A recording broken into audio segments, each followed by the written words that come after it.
একদিকে গ্রেফতার করা হয়েছে সন্ন্যাসীকে, কবে তিনি মুক্তি পাবেন সেই প্রশ্নের উত্তর নেই। আর এবার চাপে ফেলতে বাংলাদেশে পরপর অ্যাকাউন্ট ফ্রিজ।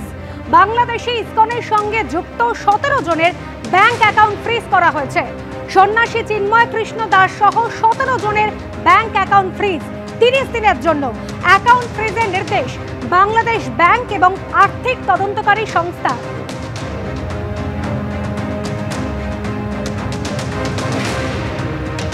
যেভাবে ব্যাংক অ্যাকাউন্ট ফ্রিজ করা হয়েছে সেই নিয়ে কি বলছেন কলকাতার ইসকনের ভাইস প্রেসিডেন্ট রাধারমন দাস, দেখুন।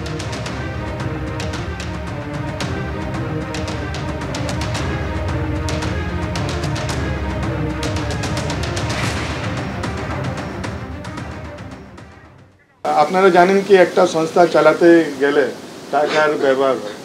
যদি আপনি টাকাটাই বন্ধ করে দেন তাহলে তো ওটা ভক্তরা খেতেও পারবে না। বেসিক যে জিনিস আছে ও তো খেতেও পারবে না। ওখানে মন্দিরের ইভেন ইলেকট্রিসিটি বিল পে করতে হয়, অনেক কিছু থাকে, ট্যাক্স থাকে, অনেক কিছু আছে।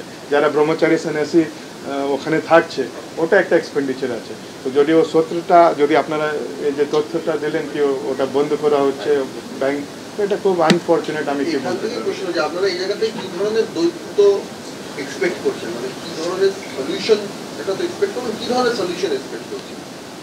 আমরা এটাই সলিউশনকে, যেটা ইসকনকে আমি জানি না কেন টার্গেট করা হচ্ছে, আমি এটাই বলার চেষ্টা করছি কি এত ইসকন এত শান্তিপ্রিয় সোসাইটি আছে।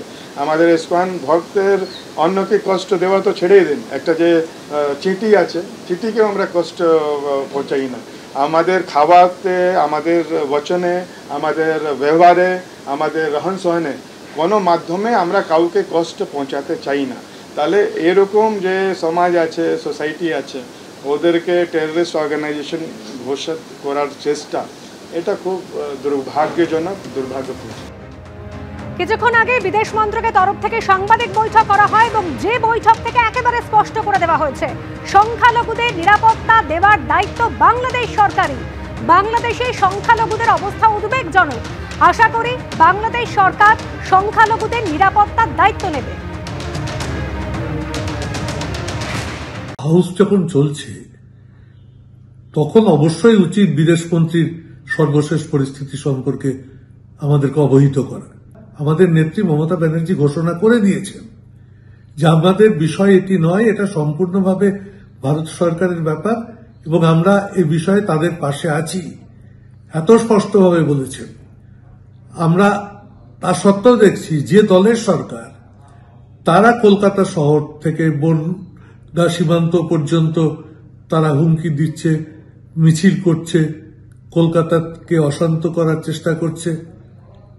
তাহলে যে দলের সরকার, তাদের পাশে আমরা থাকবো বলে আমাদের দলনেত্রী ঘোষণা করছেন, আবার সেই দলই এই ঘটনাকে নিয়ে একটা ভয়ঙ্কর অবস্থা সৃষ্টি করার প্রচেষ্টা নিচ্ছেন, এটা কোনো মতেই মানানসই নয়।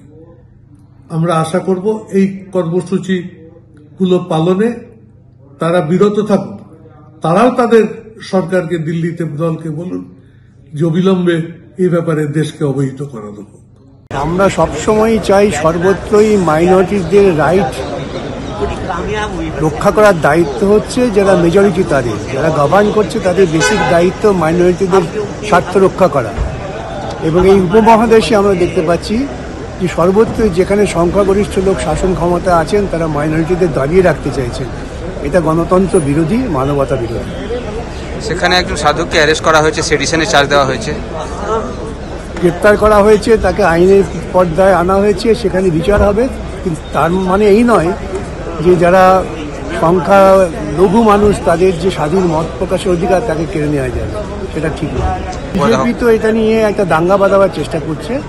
ভারতবর্ষ বিজেপি মাইনরিটিদের রাইট রক্ষা করছে না। আপনি আচরি ধর্ম পরের শিখাও, এটাই হচ্ছে দৃষ্টান্ত হওয়া উচিত। কিন্তু আমার দেশে এখানে মাইনরিটি রাইট ডিস্টার্ব হচ্ছে এবং সেটাকে ওরা কাজে লাগাচ্ছে, ওদের ওখানে হচ্ছে, এটাকে এরা কাজে লাগাচ্ছে।